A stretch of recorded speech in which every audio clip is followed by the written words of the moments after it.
Nah, ada yang tahu ayat tentang akuntansi syariah? Coba ada yang tahu ayat tentang akuntansi syariah?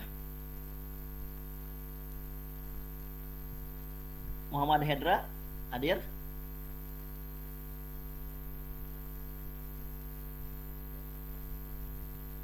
Salahuddin Al-Ansori?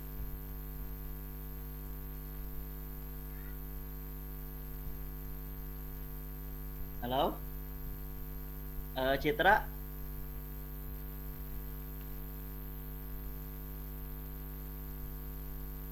Ada yang tahu tentang ayat, satu ayat aja di dalam Quran surat berapa, ayat berapa? Ya. Nah. Al-Baqarah 282. Masya Allah, tabarakallah. Nah, betul. Surat Al-Baqarah ayat 182. Nah, ayat ini menjadi ayat dasar terkait terkait distingsi ilmu ataupun disiplin ilmu akuntansi syariah. Jadi Al-Baqarah ayat ke 282 Allah Subhanahu wa taala Allah Subhanahu wa taala menyampaikan, menegaskan bahwa sesuatu itu harus faktubuh gitu ya. Jadi auzubillahi minasyaitonir rajim. Ya ayyuhallazina amanu idza tadayantum bidaini ila musamang faktubuh gitu ya. Jadi ketika suatu kegiatan dilakukan secara hutang pihutang, kalau di situ sebetulnya kalau menurut orang-orang akuntansi bukan hutang pihutang gitu, tapi debit kredit gitu ya. Nah, maka yang harus dilakukan adalah faktubuh atau harus mencatatnya gitu. Nah, nanti tugas dulu buat teman-teman ya. Teman-teman nanti saya kasih tugas, tugasnya santai aja. Coba cari salah satu tafsir terkait surat Al-Baqarah ayat 282. Tafsir apa saja, baik itu kan tafsir kontemporer maupun tafsir tafsir waqi, tafsir ekonom masa kini gitu. Nah, nanti teman-teman coba bikin satu resume, satu naskah, dikirim ke email Ana atau ke nomor Ana untuk bisa dijadikan referensi bahwasanya teman-teman bisa mengetahui ayat tersebut, ayat yang menjadi landasan pembelajaran akuntansi kita. Nah, ketika anak waktu dulu ujian di S1, ujian akhir sebelum skripsi, itu yang ditanya itu tentang Al-Baqarah 282, sampai harus menghafal berapa mufasir ya, ada sekitar 5 mufasir, 5 tafsir, 5 kitab tafsir yang harus dihafal untuk menjadikan lulusan ekonomi tersebut lulusan ekonomi yang berwawasan Islam gitu ya. Nah, teman-teman juga bisa bacalah gitu kan, karena kalau misalnya di kampus itu kalau misal kuliah kalau nggak baca percuma gitu. Jadi modalnya anak mahasiswa itu dua. Yang pertama ngikutin kelas, yang kedua banyak baca. Nah, itu insya Allah wawasannya akan bertambah. Kalau misalnya nggak ngikutin kelas, nggak pernah baca, sulit gitu bisa menambah wawasan. Sehingga mahasiswa yang berhasil itu biasanya ya, dia mempunyai koleksi buku yang banyak. Jadi kalau misalnya koleksi bukunya masih sedikit, ya itu artinya wawasan tentang keilmuan tersebut masih rendah lah gitu. Oke, itu tugasnya ya, paham nggak? Halo, paham nggak? Gimana Pak tadi tugasnya? Tulis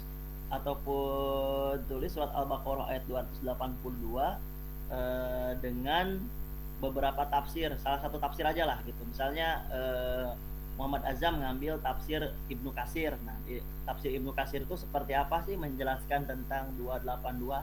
Itu di internet juga banyak, antum juga bisa browsing lah di internet. Atau misalnya menurut tafsir Imam Jalalaini gitu kan, tafsir Imam Jalalain seperti apa terkait pemaparan Al-Baqarah ayat 282 tersebut gitu.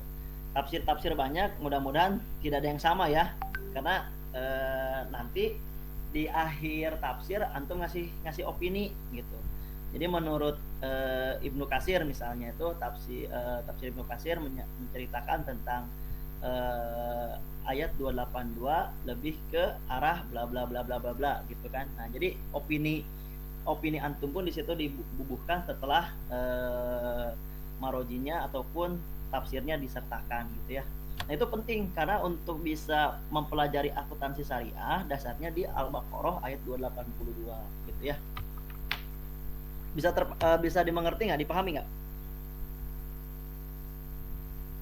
Bisa dipahami? Azam? Ya, bisa ya. Nanti mohon di share lah hasil tugasnya gitu. Oke, kita kembali lagi ke materi.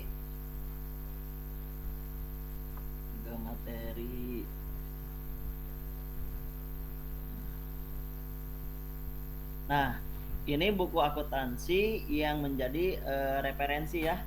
Jadi Ana berharap teman-teman nanti bisa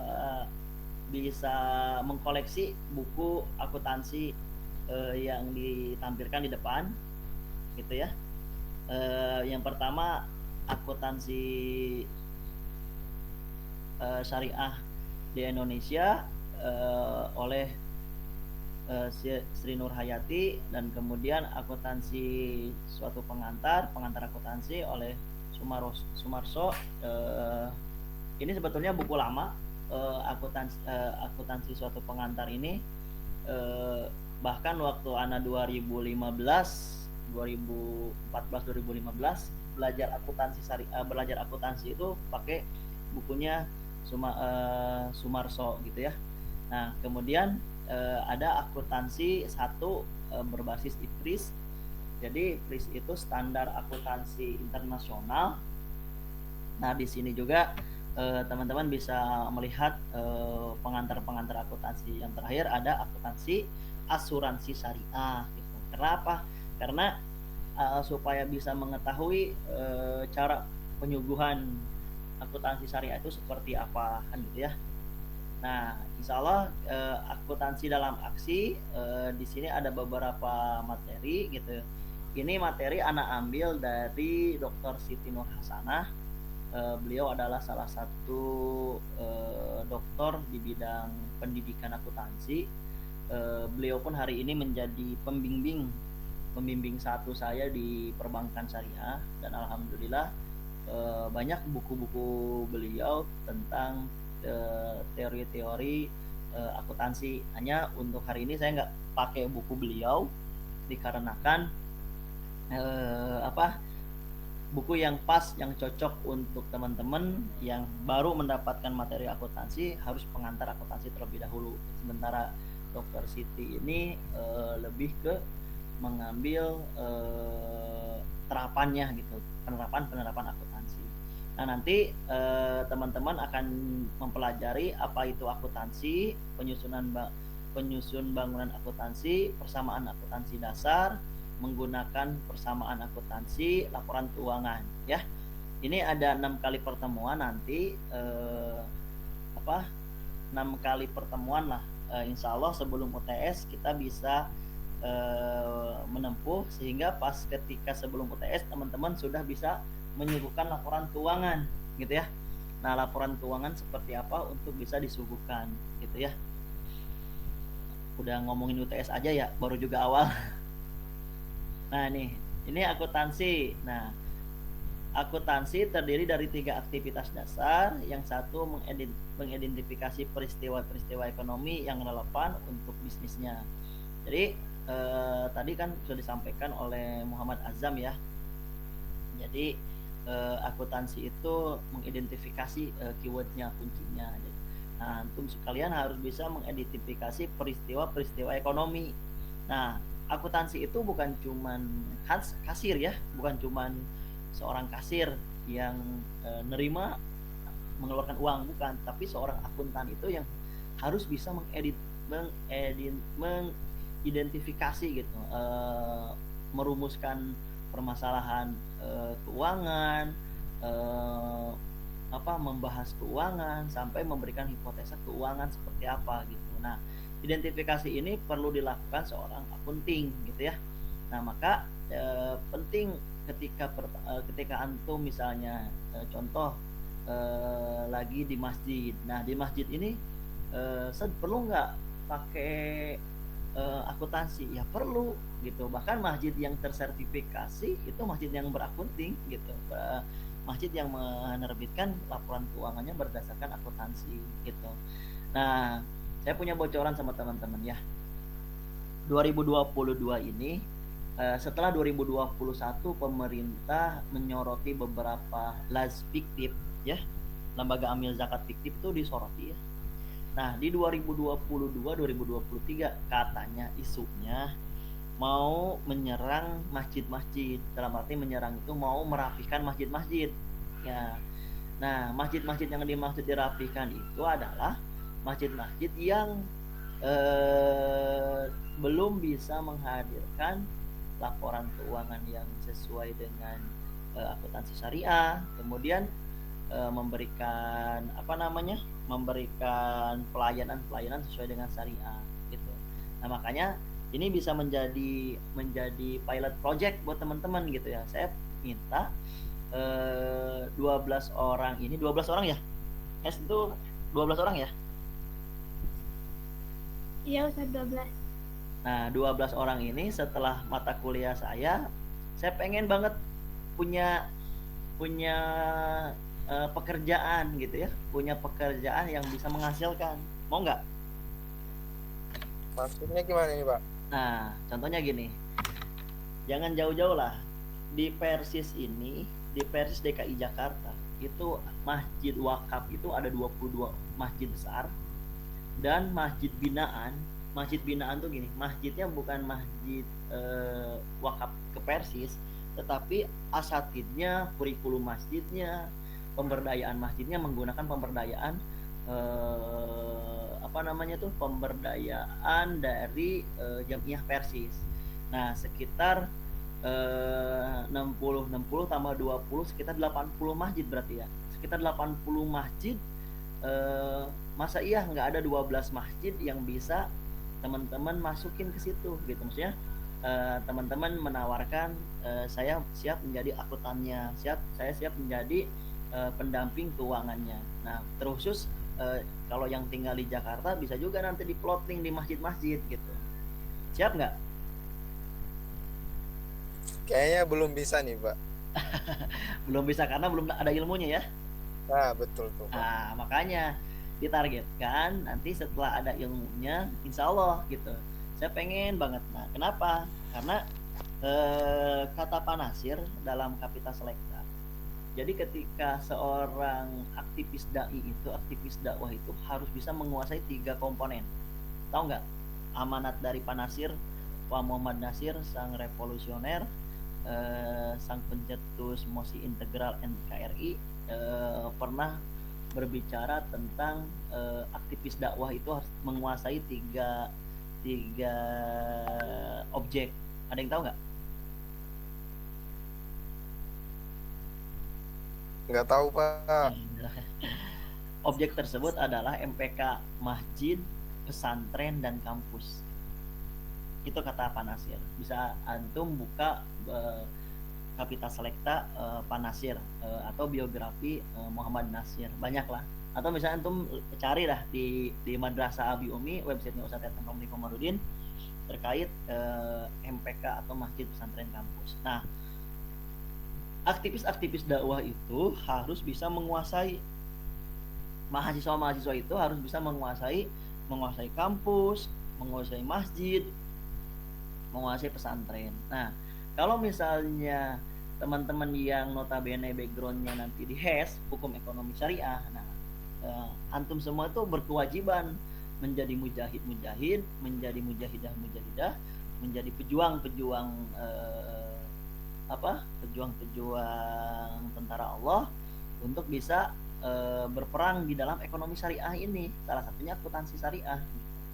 Nah, kalau misalnya nanti di masjid, contoh misalnya ada masjid A perlu pendampingan akuntansi syariahnya. Nah, Ketika antum sudah dapat ilmunya, insya Allah akuntansi syariah itu nggak perlu datang setiap hari, cukup misalnya seminggu sekali atau sebulan sekali. Coba lihat laporan keuangannya, coba dibantu perapihan laporan keuangannya, mana transaksinya, kan gitu ya.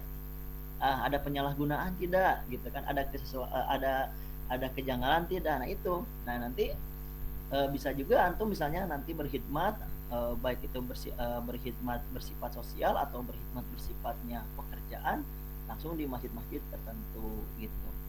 Nah penting nanti coba deh, Ana pengen satu momen antum semua bisa ada kesempatan ya untuk tatap muka ya. Setuju nggak? Setuju Ustadz, kalau yang dekat. Setuju kalau yang dekat. Antum semua pada dekat nggak? Dekat di hati, jauh di pulau. Oh gitu. Jauh di mata, dekat di doa ya. Ya saya sih berharap bisa tetap muka gitu, karena emang nggak bisa kalau misalnya nggak tetap muka pengen mempelajari akuntansi ini gitu. Soalnya akuntansi ini harus tahu posisi keuangan ini masuk atau keluar gitu, ini penerimaan atau pengeluaran gitu. Nanti bakalan ribetnya di situ, makanya harus praktek. Kalau kata orang-orang salafi pernah bilang sebaik-baiknya madrasah itu adalah talaki gitu. Sebaik-baiknya pembelajaran itu adalah bertatap muka ya gitu. Kadang-kadang sebagian saudara kita yang di sana pembelajaran dari itu sunatullah gitu ya, tidak sunatullah gitu. Tapi ya inilah Gozul Fikri gitu. Inilah era disrupsi gitu. Bahwasanya semua momentum harus bisa kita hadapi, karena Islam itu rahmat lil alamin gitu, rahmat untuk seluruh alam, rahmat untuk model alam seperti apapun, Islam akan menjadi rahmat gitu. Oke, balik lagi ke materi ya. Jadi itu yang pertama, kuncinya akuntansi itu adalah mengidentifikasi. Yang kedua, mencari peristiwa-peristiwa tersebut untuk memberikan data historis dan aktivitas keuangan perusahaan. Nah, setelah antum bisa mengidentifikasi, yang kedua adalah harus bisa mencatat peristiwa-peristiwa tersebut. Jadi peristiwa apa sih yang terjadi di keuangan itu gitu kan. Cuma tahu misalnya antum bisa langsung, pokoknya setelah antum mempelajari akuntansi ini, antum bakalan senyum-senyum dah. Saya yakin bakalan senyum-senyum. Coba lihat keuangan di lembaga mana, atau lembaga di yang antum geluti, kayak sekolah, kayak masjid, madrasah, yang gitu ya. Atau misalnya perusahaan-perusahaan antum yang sudah menjalankan usaha atau menjadi karyawan. Coba aja lihat bagaimana sih mencatat peristiwa apa aja. Terus si akuntan ini akan menerbitkan kebijakan gitu ya.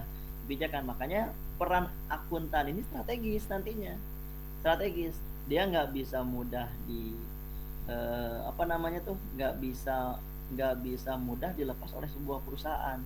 Karena apa? Karena untuk memulai identifikasi dan menceritakan histori atau sejarah. Benar. Sikap berdoa. Halo. Ya, jadi untuk bisa memberikan laporan itu harus bisa mencatat peristiwa-peristiwa histori aktivitas dari kegiatan keuangan tersebut. Yang ketiga, mengkomunikasikan informasi yang diperoleh kepada para pengguna yang berminat lewat laporan akuntansi atau accounting reporting. Nah, jadi inilah yang pertama, identifikasi, kedua nyatet gitu ya, ketiga melaporkan, menyampaikan informasi hasil catatan tersebut gitu. Gampang sebetulnya. Coba aja antum ada sebuah perusahaan, ada sebuah lembaga, bisa antum lihat identifikasi keuangannya, antum langsung bisa terjun di dalam akuntansi. Nah, ini siapa sih pengguna akuntansi itu gitu ya. Yang pertama ada dua ya, ada pengguna internal, ada pengguna eksternal. Jadi pengguna internal itu berfungsi para pengguna internal informasi akuntansi adalah para manajer yang merencanakan, mengorganisasikan dan menjalankan perusahaan. Nah, pengguna-pengguna dari akuntansi ini adalah orang-orang yang akan menerima laporan keuangan kita seperti manajer, terus pimpinan kan gitu ya. Nah, intinya di dalam organisasi tersebut harus bisa menyampaikan laporan keuangan yang bisa dipahami, yang kedua yang bisa diterima oleh seluruh stakeholder gitu kan, seluruh pemegang kebijakan di perusahaan tersebut. Jadi saya berharap teman-teman ada di sebuah perusahaan coba bisa kepo lah gitu ya, bisa kepo, bisa pengen tahu terkait terkait keuangan supaya supaya bisa sama-sama dimonitoring gitu. Nah, kedua, para pengguna eksternal. Nah, si akuntansi ini berguna kepada pengguna eksternal, yakni orang-orang atau organisasi di luar perusahaan yang menginginkan informasi keuangan tentang perusahaan gitu ya. Jadi ada orang-orang organisasi di luar untuk mengetahui informasi keuangan. Nah, contohnya apa? Contohnya yang saya alami di lembaga zakat gitu. Ketika sebelum-sebelumnya tidak menggunakan open management gitu ya. Kemudian ketika kita menggunakan sistem open management, laporan keuangannya pun kita jelaskan sejelas-jelasnya melalui annual report. Nah, yang menjadi efek itu apa?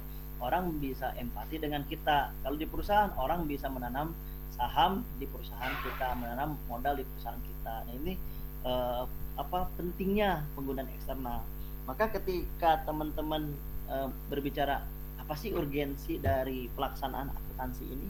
Nah, urgensi dari pelaksanaan akuntansi ini yang pertama untuk internal bisa mengokohkan soliditas, menguatkan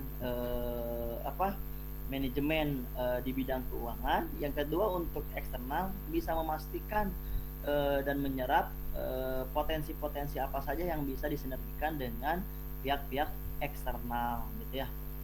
Nah, dua jenis utama pengguna eksternal adalah investor dan para kreditur. Nah, ini kalau di sebuah perusahaan mungkin perlu investor. Nah, dengan laporan keuangan yang akuntabilitas gitu ya, insya Allah akan menyerap para investor untuk hadir. Yang kedua, para kreditur gitu kan.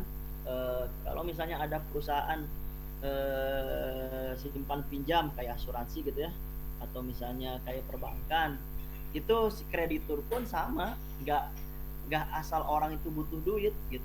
Kalau misalnya perusahaan itu misalnya di sebuah perbankan syariah contohnya tidak bisa melaporkan keuangan yang baik, ya orang juga nggak mau, males. Bahkan salah satu sumber kekeosan, salah satu sumber kekacauan sebuah perusahaan besar kemungkinan diawali dengan permasalahan keuangan. Nah, seorang akuntansi syariah, akuntan syariah itu harus memiliki etika ya. Jadi etika yang pertama adalah standar perilaku yang dengan tindakan seseorang dinilai sebagai benar atau salah, jujur atau bohong, adil atau tidak adil. Nah, itu disebut dengan etik. Nah, jadi etik yang harus teman-teman miliki adalah kredibilitas seorang muslim gitu ya. Sidik, amanah, tabligh gitu ya, fatona, itu harus dimiliki gitu. Harus dimiliki. Karena kalau misalnya seorang akuntan tidak memiliki integritas seperti ini, itu akan sulit dipercaya gitu. Dan satu kali melakukan pelanggaran itu akan dikenang oleh masa gitu, akan dikenang sepanjang masa. Makanya seorang akuntan itu harus benar-benar bisa rapih dan lain sebagainya. Nah, etika ini bisa antum laksanakan dengan cara apa? Dengan sistemik, dengan menghadirkan sebuah sistem. Contoh gini ya, ada seorang ulama, seorang guru, seorang asatidz kiai, ketika diamanati sebuah konsep konsep akuntansi, ya dia bukan pakarnya gitu, dia bukan ahlinya, kemudian dipaksakan gitu supaya bisa apa namanya, supaya bisa menjalankan akuntansi gitu. Ya sampai kapanpun ya nggak bisa dia gitu, gitu. Nggak bakalan bisa. Mengapa? Karena tidak mempunyai disiplin ilmunya, sehingga ketika terjadi fraud, kecurangan, akhirnya menjadi aib gitu. Nah, padahal bukan, tidak serta merta yang disalahkan itu adalah apa namanya tuh, si asatid tersebut gitu. Belum tentu asatid tersebut memang menguasai di bidang keilmuan di akuntansi gitu ya. Ini nggak jalan ya sharingnya ya dari tadi ya? Oh, jalan tidak sharingnya? Sharingnya masih di halaman 3 itu. Aduh, kenapa ya? Ntar dulu. Oh, ini. Oke. Siap. Nah, ini terkait langkah-langkah ya.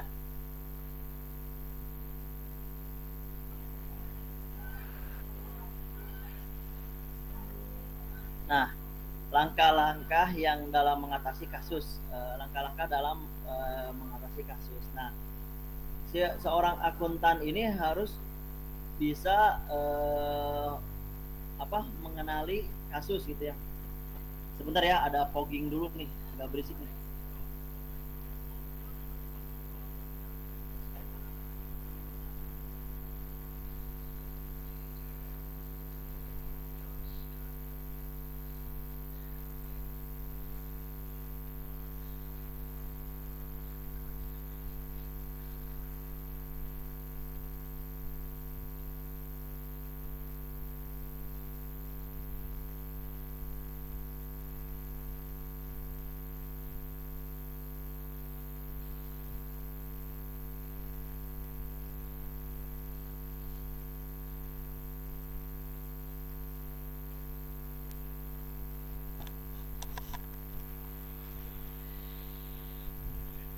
Avansat, suaranya di mute.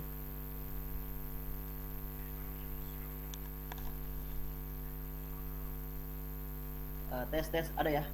Sorry sebulan.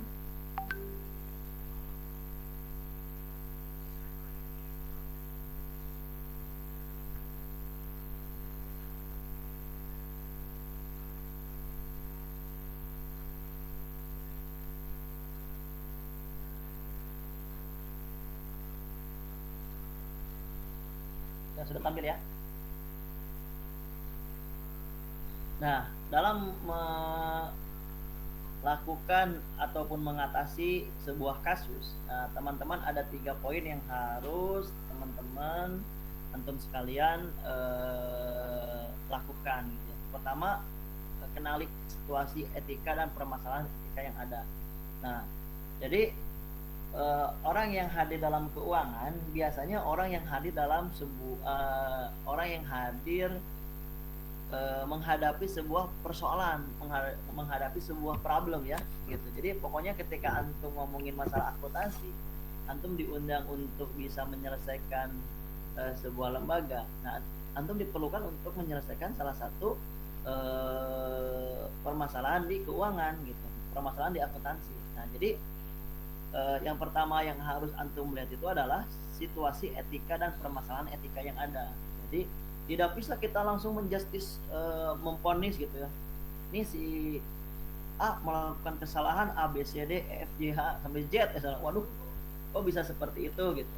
Nah, karena kenali dulu, barangkali sistemnya belum bisa sistemnya belum bisa dihadirkan secara akuntabilitas gitu ya. Kedua, banyak banyak instrumen-instrumen atau kegiatan yang di situ belum ada kebijakannya gitu kan. Makanya nanti sebentar ya, ada fogging dulu. Sebentar.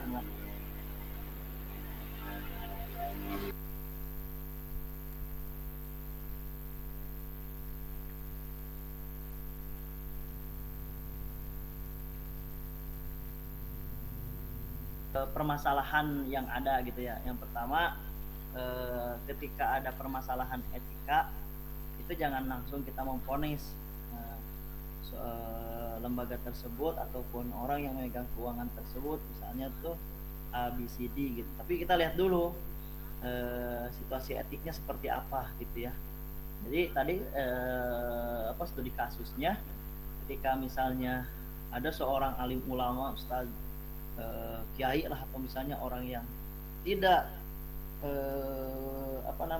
tidak ada potensi untuk melakukan fraud, penyalahgunaan, fraud itu penyalahgunaan, lantas dia diberi amanat untuk memegang keuangan. Nah,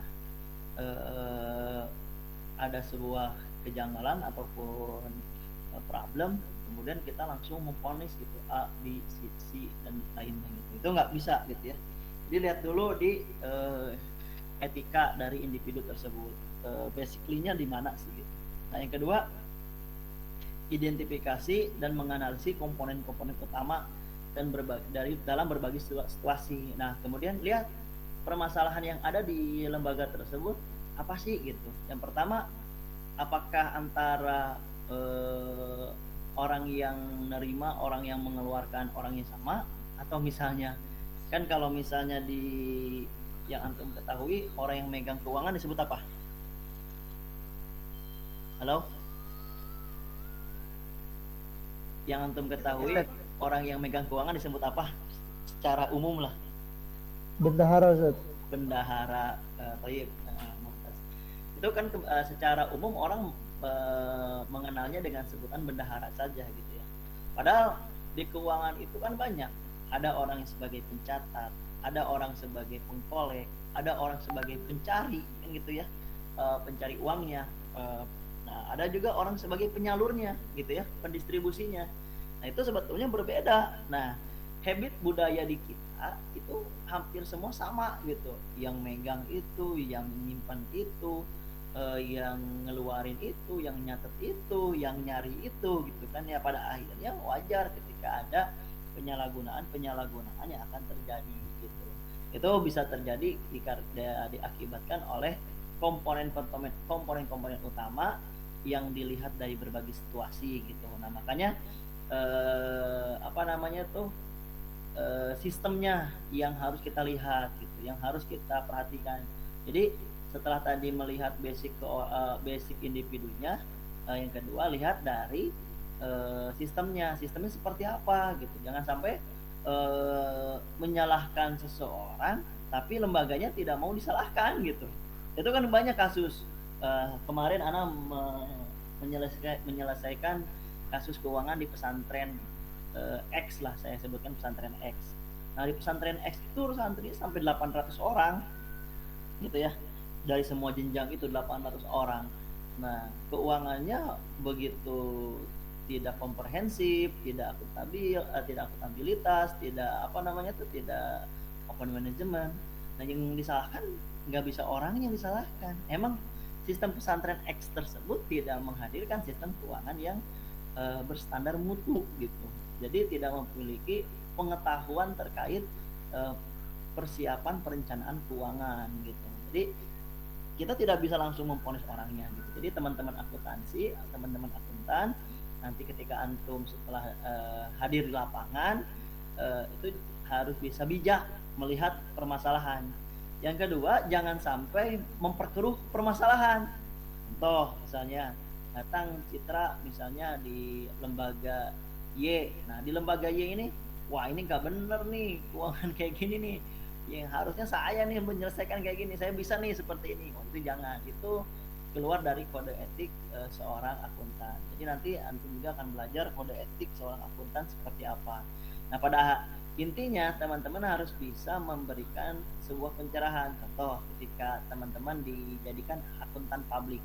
Jadi akuntan publik itu lebih ke dia diundang di hire oleh sebuah perusahaan, sebuah lembaga untuk melihat independensi laporan keuangannya, independen atau misalnya subjektif gitu ya laporan keuangannya.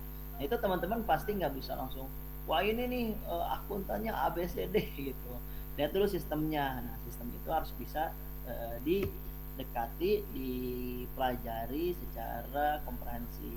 Yang ketiga, identifikasi berbagai alternatif dan pikirkanlah dampak dari setiap alternatif pada beberapa pihak pemangku kepentingan. Nah, pada akhirnya hal yang perlu dilakukan adalah menyuguhkan problem solving, jalan keluar. Nih jalan keluarnya seperti ini nih.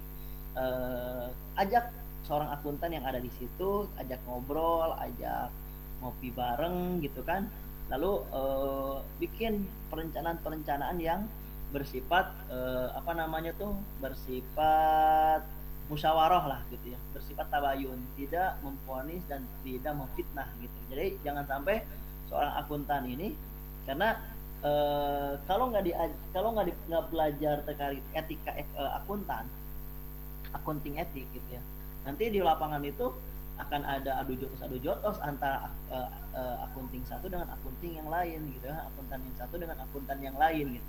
Nah, kok belum terdengar ya adu jotos ya, karena seorang yang mempelajari akuntansi, dia tidak akan mau terjebak dalam ranah tersebut. Walaupun pihak lembaga, pihak perusahaan akan berusaha untuk mengadukan ataupun diadu-aduin lah gitu ya, atau misalnya dipaksa untuk bertarung head to head gitu kan. Nah, tapi seorang akuntan yang mempunyai etika, dia lebih mengedepankan problem solving gitu.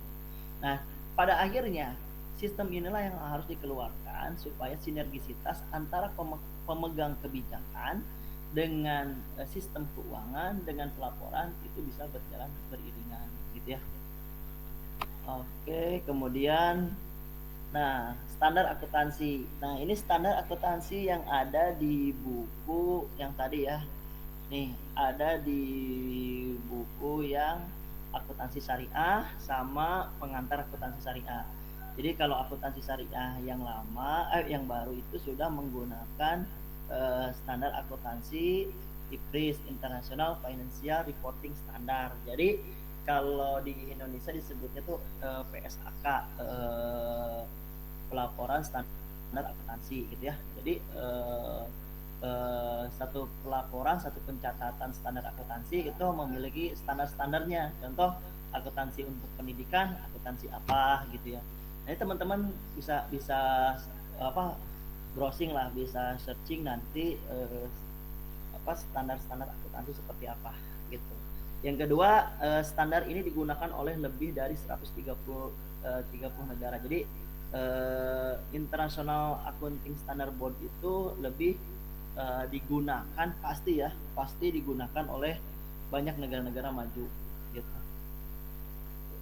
Yang kedua, Financial Accounting Standard Board (OPAS), poinnya adalah generally accepted accounting principle.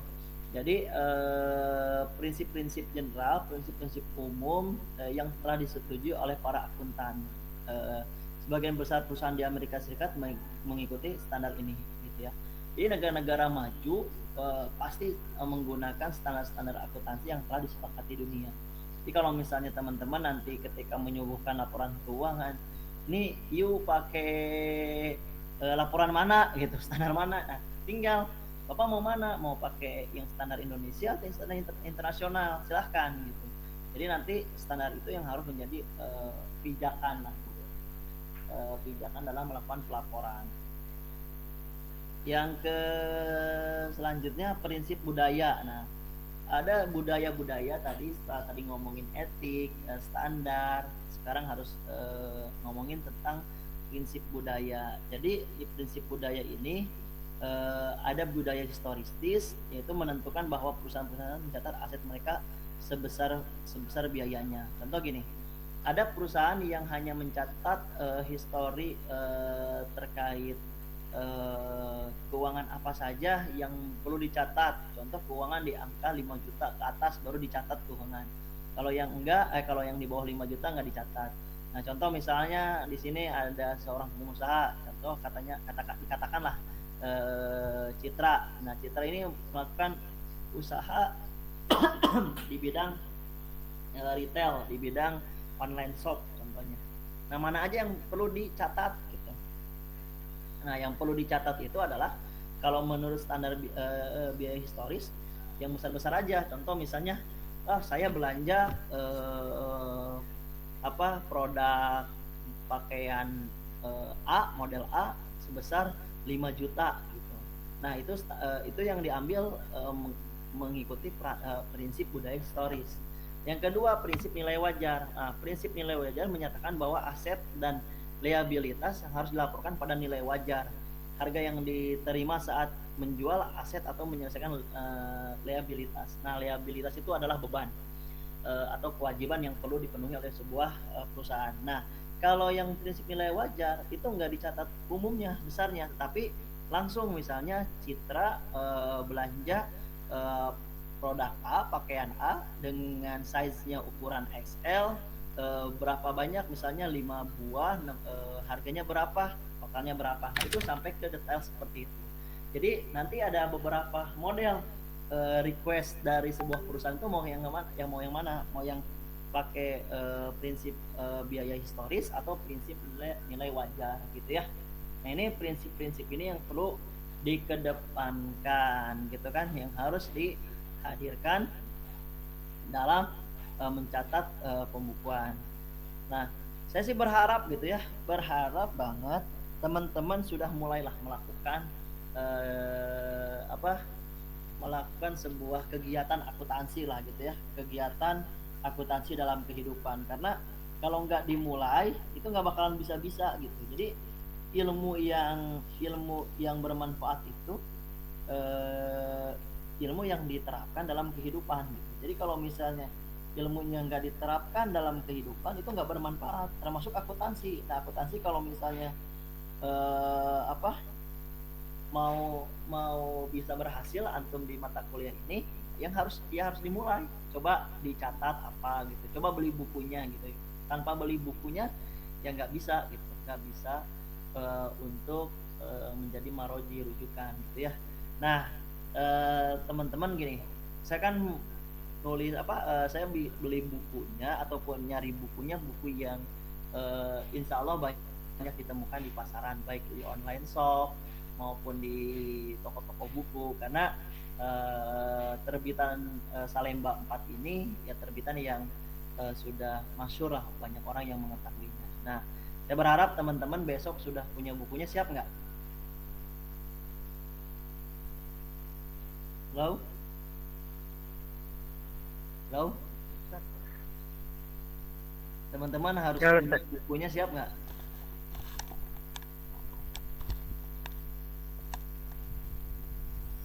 Bukunya yang 4 tadi Ustadz, atau boleh salah satu? Satu aja, tapi saya lebih cenderung coba teman-teman bisa ngambil buku yang asuransi syariah aja gitu ya. Saya perbesar dulu. Nah, yang ini aja ya, yang karangan Sri Nur Hayati sama Wasilah ya gitu. Kalau yang lainnya ini sebagai ini aja, pelengkap aja gitu.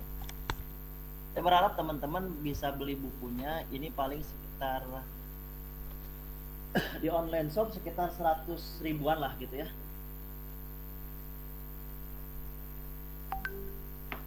Sekitar 100 ribuan. Nah, wajar teman-teman ketika misalnya kalian harus beli buku. Investasi ilmu itu dua. Pertama, mendengarkan, bertemu dengan guru. Yang kedua Yang kedua harus bisa mempunyai pegangan buku. Karena kalau nggak kuliah nggak pegang buku, sayang lah gitu. Sayang sekali, nanti ilmunya nggak bakalan bisa antum antum melakukan murojaah atau pengulangan gitu. Nah, alhamdulillah udah bergabung Ustadz Agah. Assalamualaikum Ustadz.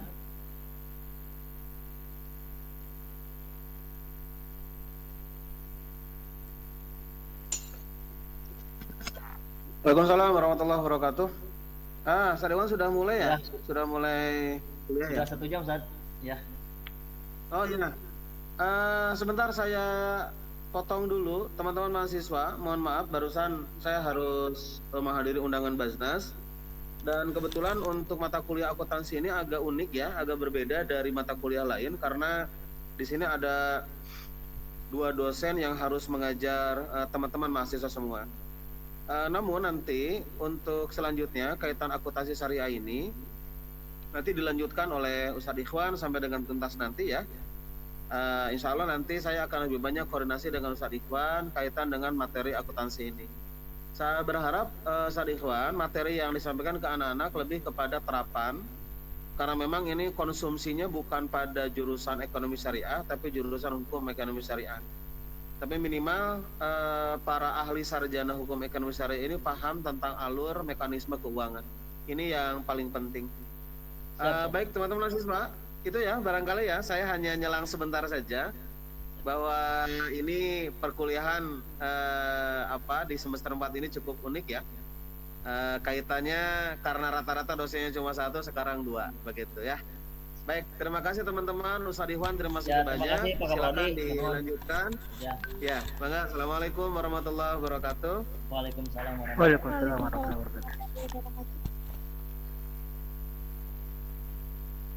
Ya, alhamdulillah, terima kasih jazakallah kepada Ustadz Agah Nugraha, Kaprodi di Hukum Ekonomi Syariah, karena kewajiban dari seorang Kaprodi memang sangat besar, tanggung jawabnya sangat besar untuk memastikan apakah lulusan-lulusan yang nanti dihadirkan itu bisa berbicara banyak nggak gitu di lapangan. Dan beliau itu sebagai seorang praktisi plus akademisi gitu ya. Jadi dilihat dari segmen historisnya, Pak Agah ini, Ustadz Agah ini mempunyai basic praktisi di bidang hukum ekonomi syariah, karena beliau pun ketua ataupun pengurus salah satu DPS Dewan Pengawas Syariah di Koperasi. Dan yang kedua, beliau akademisi ya, memang sekarang lagi menyelesaikan doktoralnya di UIN. Kemudian di beberapa momen beliau sebagai seorang mu'alim atau pengajar di bidang hukum ekonomi syariah. Hanya yang membedakan, beliau berlatar belakang sebagai orang yang memahami tentang hukum secara secara khusus gitu kan. Nah, sementara anak pribadi lebih masuk ke masalah ekonomi secara teknisnya, secara penerapannya gitu. Maka tadi Pak Kaprodi menyampaikan amanah agar teman-teman ini bisa menghasilkan ataupun bisa menerapkan pembelajaran akuntansi syariah ini di lapangan secara langsung gitu. Jadi tidak hanya sekedar teoritis yang dikedepankan, tapi di pertemuan ini insya Allah kita akan menyampaikan terkait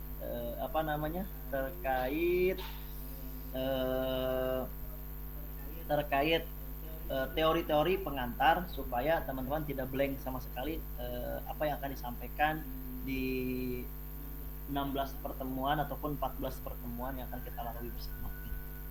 Nah, jadi kembali lagi kepada materi ya.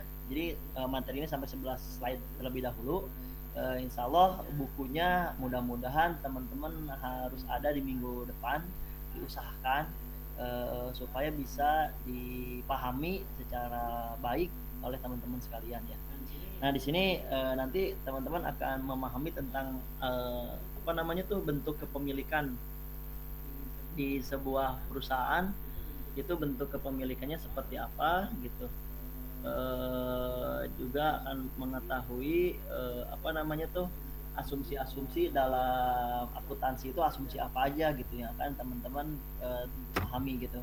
Jadi ada asumsi moneter, ada asumsi entitas ekonomi, itu harus teman-teman pahami gitu. Jadi asumsi itu adalah sebuah asumsi unit moneter mewajibkan perusahaan untuk memasukkan dalam catatan akuntansinya hanya data transaksi yang dapat dinyatakan dalam nilai uang. Jadi ketika ada data bukan nilai uang, Contoh misalnya ada pemasukan nilai barang ataupun nilai yang tidak memiliki nilai uang gitu. Nah, tidak dimasukkan. Nah, sementara asumsi entitas ekonomi lebih ke mengedepankan seluruh aktivitas entitas disimpan secara terpisah dan dibedakan dari aktivitas pemilik entitas dan seluruh entitas ekonomi lainnya. Nah, ini penting dimiliki gitu, dipahami asumsi-asumsi ini. Nah, secara garis besar teori-teori pengantar akuntansi itu seperti itu. Pertama, antum harus bisa memahami Al-Quran surat Al-Baqarah ayat 282. Yang kedua, antum sekalian harus bisa memahami terkait etika seorang akunting. Nah, yang ketiga, antum sekalian harus mengetahui masalah prinsip seorang akunting itu seperti apa. Terus yang kelima, mungkin antum juga harus bisa memahami asumsi-asumsi apa saja yang harus dimiliki seorang akunting. Nah, itu di pertemuan kita pertama ya, terkait pengantar-pengantar ilmu akuntansi syariah gitu. Jadi insya Allah seorang akuntansi syariah itu banyak dibutuhkan ya, banyak dibutuhkan oleh lapisan masyarakat, perusahaan, yayasan, lembaga-lembaga lain, itu pasti dibutuhkan karena urusannya dengan keuangan, dan keuangan ini sangat seksi, sangat menarik perhatian, karena dengan keuangan yang sehat akan menghadirkan perusahaan yang sehat gitu. Kebalikannya dengan akunting yang akuntansi yang acak-acakan gitu, dipastikan akan berefek ataupun berakibat terhadap perkembangan perusahaan tersebut gitu ya. Nah, pendekatan syariah inilah yang harus teman-teman ketahui, karena nanti teman-teman itu akan mengetahui kenapa sih ini nggak bisa dimasukin di pencatatan keuangan syariah. Oh, ini bukan pendapatan syariah gitu, ini bukan pemasukan yang berprinsip syariah, nggak bisa masuk. Nanti mana dulu yang dimasukkan, pajak dulu atau zakat dulu gitu. Itulah laporan-laporan yang harus teman-teman suguhkan gitu ya.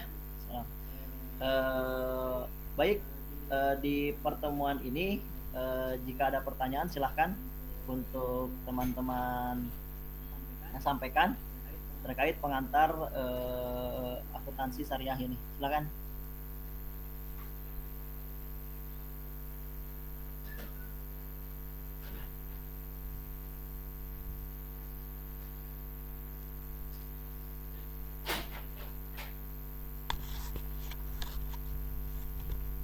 Bagaimana?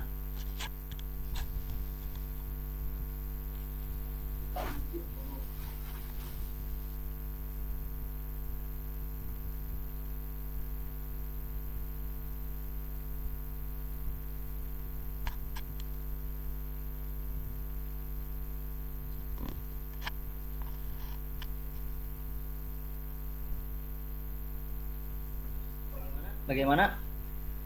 Ardina Madani.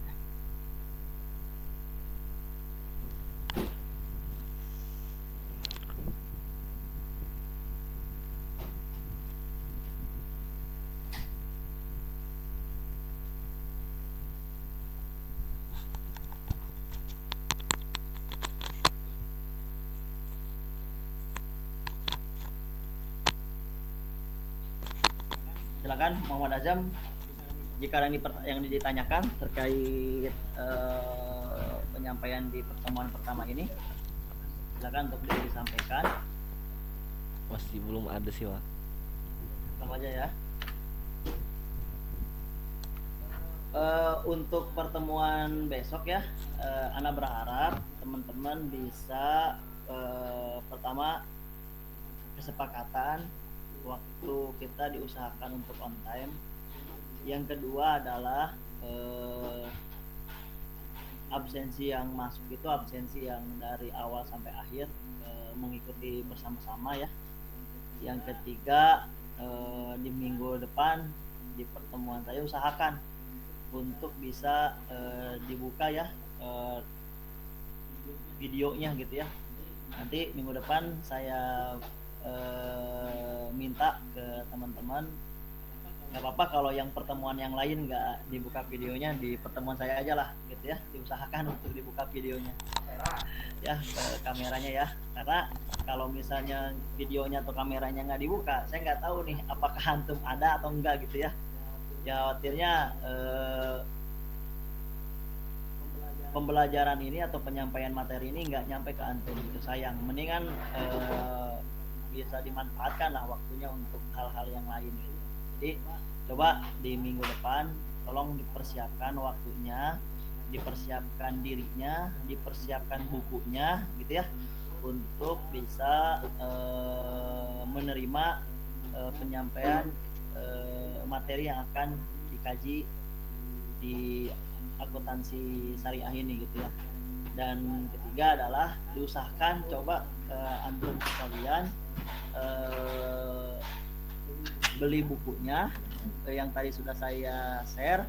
Kalau misalnya mau dikolektifkan silahkan dikolektifkan satu, mau pesan ke saya juga bisa di Salemba 4, tapi sebetulnya ada Ilham tuh, Ilham sering ke Senen, coba main ke Senen, di situ banyak buku yang tadi saya referensikan, itu menjadi dasar lah gitu ya.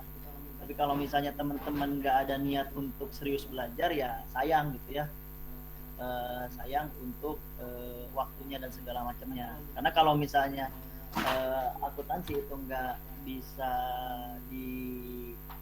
dipahami dari awal, dipastikan kedepannya juga bakalan bingung, bakalan nggak paham seterusnya. Tapi kalau misalnya di awal bisa memahami secara maksimal, nanti selanjutnya pun akan mengikuti pemahaman-pemahaman yang lainnya gitu ya. Ya tadi itu terkait dasar ya, terkait perkenalan kita di mata kuliah tersebut. Yang kedua di pengertian tentang akuntansi syariah. Yang ketiga tentang etika dan budaya seorang akunting. Terus yang terakhir amanatnya coba nanti antum sekalian bikin satu resume, satu tugas terkait Al-Baqarah ayat 282. Ambil aja salah satu tafsir gitu ya, salah satu tafsir yang antum ketahui, yang antum bisa hadirkan. Jadi menurut mufasir ini seperti apa gitu ya, tafsir ini menceritakan tentang Al-Baqarah ayat 282 itu seperti apa gitu. Kalau tafsir-tafsir kontemporer insya Allah akan bisa menyampaikan terkait pendekatan-pendekatan akuntansi syariah di ayat tersebut. Tapi ketika tafsir-tafsir yang salaf, tafsir-tafsir yang terdahulu lebih mengedepankan tentang hanya hutang piutang gitu ya. Nah, nanti Ana pengen tahu lah dari Ilham itu seperti apa menyampaikan tentang materi tersebut. Saya kasih bocoran deh ya. Untuk menyelesaikan tugas kuliah itu, karena saya juga tetap sampai sekarang masih terus belajar gitu ya. Caranya gampang. Beres mata kuliah tersebut, selesaikan tugas gitu. Beres mata kuliah, selesaikan tugas. Beres mata kuliah, selesaikan tugas. Jadi jangan sampai nunggu tugas itu di tugas itu dikerjakan semalam ataupun pas ketika mau pembelajaran mata kuliah tersebut, dipastikan nggak bakalan ada manfaatnya buat antum gitu. Walaupun selesai tapi nggak ada manfaatnya gitu. Tapi kalau misalnya sekarang nih beres mata kuliah akuntansi syariah, coba antum langsung buka kitab tafsir, cari kitab tafsir. Saya nggak membebani antum lah, tidak membebani antum harus nyari kitab tafsir apa, antum tinggal browsing lah. Tinggal browsing kitab Al-Mawardi, tafsir Al-Mawardi cari, atau tafsir Ibnu Katsir, tafsir Al-Hasan, tafsir Al-Furqan, tafsir Imam Jalalaini. Banyak tafsir-tafsir yang bisa antum carilah gitu ya, baik itu secara offline maupun online. Nah, saya berharap itu ditulis sama antum, jangan lupa ditulis NIM-nya dan dikirim sebagai permulaan pembelajaran dari saya gitu ya. Dan mudah-mudahan bisa teman-teman pahamilah ya gitu ya. Gimana, ada pertanyaan atau udah cukupan sekian ya? Saya mau tanya. Mangga silakan. Berarti itu cuman tafsir tentang ayat Al-Baqarah 282 misalnya tentang dari tafsir Al-Misbah gitu kan, apa dijabarin? Ya, nanti kan kalau tafsir itu kan beda sama penerjemah ya. Jadi kalau tafsir itu kan ada opini seorang mufasir, betul nggak? Jadi Iya. contoh misalnya di tafsir Al-Misbah itu menyampaikan tentang Al-Baqarah 282 pandangan seperti apa. Itu kan pasti banyak gitu. Nah, terus antum salin, nah terus antum kasih aja opini antum. Jadi opini antum tuh dari tafsir Al-Misbah dinyatakan bahwasannya akuntansi syariah ataupun ayat tersebut merujuk pada pemahaman ataupun kewajiban pelaksanaan muamalah berdasarkan akuntansi syariah, seperti itu. Atau misalnya opini antum terhadap tafsir itu seperti apa gitu. Jadi nanti kita belajar, saya berharap ya lulusan-lulusan STAIPI Jakarta ini tidak cuman pandai berdalil gitu ya, tapi dia pandai mengambil rujukan, karena kita bukan mufasir, karena kita bukan orang yang bisa menafsirkan Quran dengan apa namanya tuh ro'yuk kita gitu, pemikiran kita. Jadi usahakan setiap kita mengambil ayat Al-Quran, coba lihat tafsirnya apa gitu kan, apa bayannya seperti apa, bayan bil kitabnya seperti apa, bil hadisnya seperti apa gitu. Nah nanti salah satunya ini contohnya, coba saya minta opini antum tapi diambil daripada tafsir-tafsir yang telah masyhur disampaikan oleh para ulama gitu, Ardina ya. Iya, Ustaz. Bagaimana? Ada lagi yang lain? Kita sampai jam berapa ya?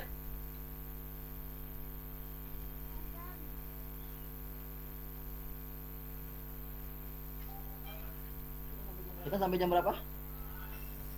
Sampai jam 9.40 Ustaz. Oke, ada 5 menit lagi. Silakan. Ada boleh bertanya nggak, Pak? Ya, silakan Anwar. Ini mengenai di luar dari pelajaran sih, Pak. Ya. Tentang apa namanya? Administrasi gitu.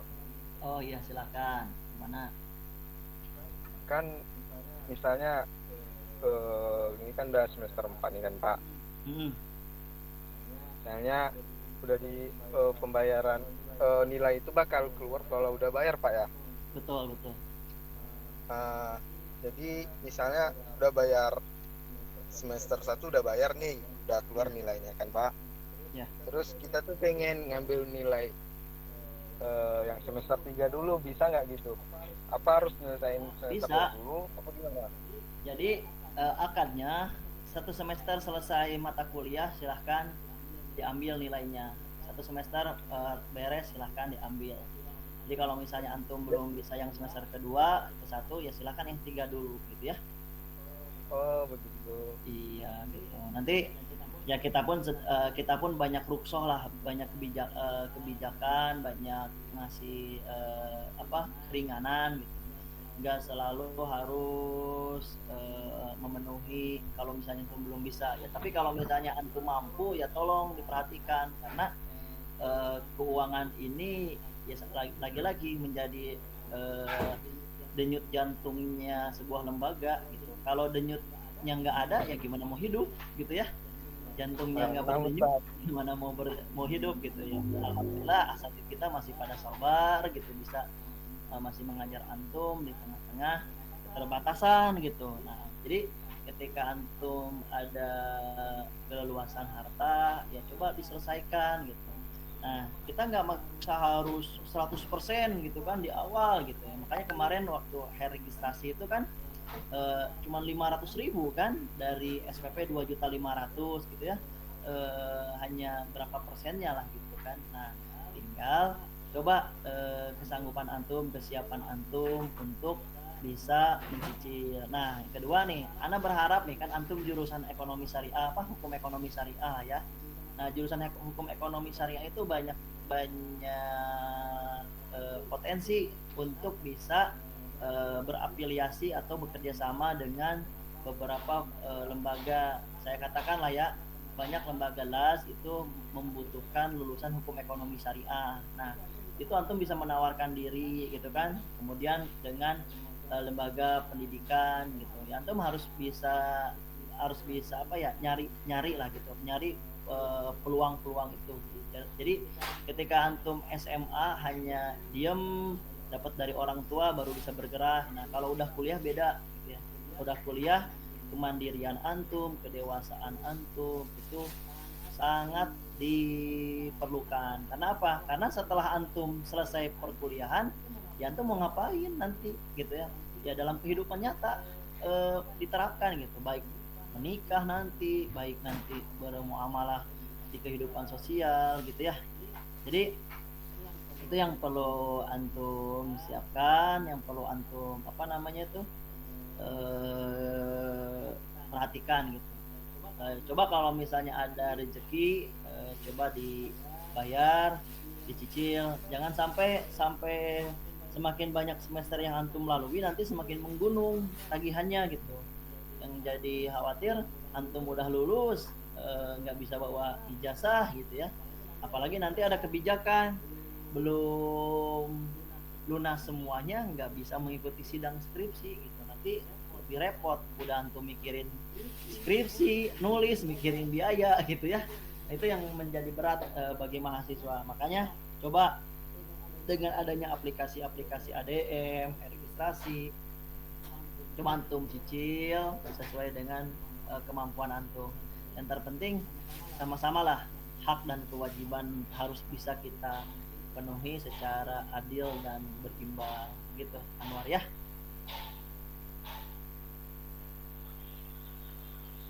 Paham Anwar ya? Paham ya? Nah, Ustaz, sekarang Ya. Ustaz. Siap, ini juga maklumat lah untuk seluruh mahasantri, untuk seluruh mahasiswa. Mudah-mudahan ketika kita bisa sama-sama memperhatikan hal tersebut, ya insya Allah kita akan menghadirkan banyak kemaslahatan lah gitu. Nah, terpenting kalau misalnya ada yang merasa kekurangan atau misalnya doib betul-betul tidak bisa membayar, ya jangan sungkan juga bilang ke kampus, datang ke kampus gitu ya. Dan cukup lewat WhatsApp saja, datang ke kampus minta permohonannya terus ada itikat baik dari antum kapan mau bisa menyelesaikannya gitu kan. Itu yang harus dihadirkan oleh teman-teman mahasiswa gitu. Dengan jangan juga ketika misalnya antum udah nggak ada kekurangan, belum sanggup bayar, kemudian juga nggak ada komunikasi, kuliah juga nggak ada, berarti kan nggak ada niat dari mahasiswanya untuk bisa berkembang gitu kan, untuk bisa meniatkan lanjut untuk berkuliah gitu. Kita sama-sama mendukung kok, kita sama-sama mendukung dari awal terkait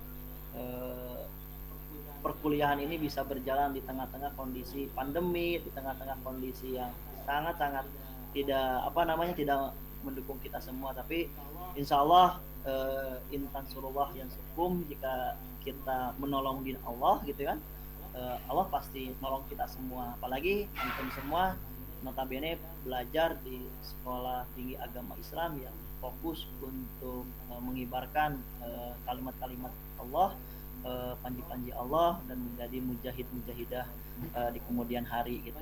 Banyaklah jihad antum itu, jihad pemikiran, jihad waktu, jihad tenaga, jihad harta, itu sama-sama menjadi seorang mujahid lah gitu ya, berjuang di jalan Allah. Mungkin itu ya di pertemuan kita pertama ya, teman-teman. Coba dibuka dulu deh, saya minta buka di di pertemuan di season terakhir ini untuk kita screenshot, lihat siapa yang hadir, siapa yang nggak hadir ya. Coba semuanya yang lain coba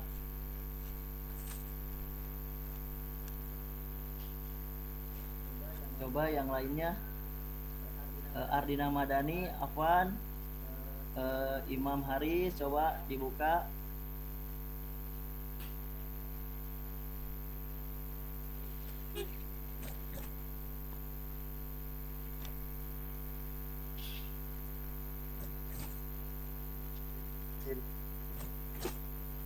Oke.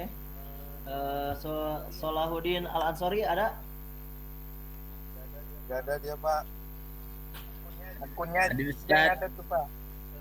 Bisa dibuka kameranya? Bisa Ustaz. Coba. Arwan Wabula. Arwan. Masih di kampung, Wan? Masih Ustaz. Sinyal aman, sinyal? Aduh. Kadang-kadang Ustaz. Ya, Ardina Madani hadir? Hadir Pak. Bisa dibuka kameranya? Bisa. Saya tadi pergi. Jadi perkuliahan sohih ya, jadi nggak cuman asatidnya doang yang bicara, tapi teman-temannya nggak ada nanti ya. Coba kita screenshot ya. Mau dibuka, Dina, kameranya nggak? Mau Ustaz, sebentar dulu, saya cari jarum pentul. Oh gitu.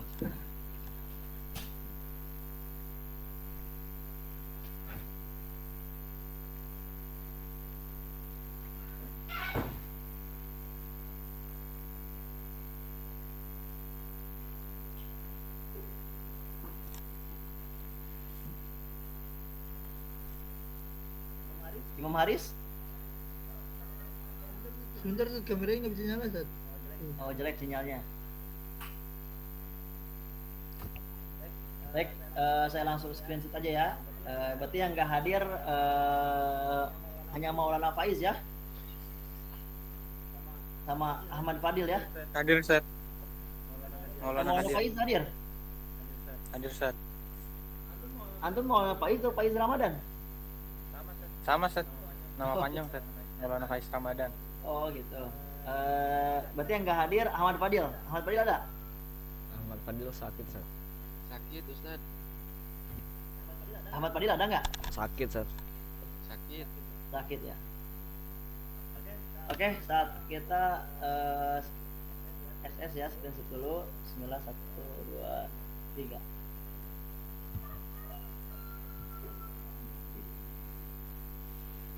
Coba saya nanti set itu. Saya save dulu ya, takutnya ke save.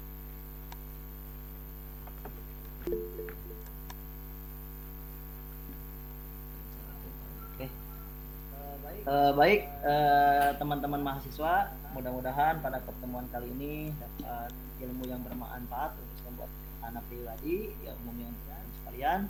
Mohon maaf atas kekurangan dan kesalahan penyampaian. Di kemudian hari, di minggu depan, mudah-mudahan pembelajaran kita bisa semakin efektif ya, gitu. Dicukupkan sekian untuk pertemuan kali ini. Syukran kasiran, jazakallah khairan kasiran, jazakumullah khairan kasiran. Assalamualaikum warahmatullahi wabarakatuh.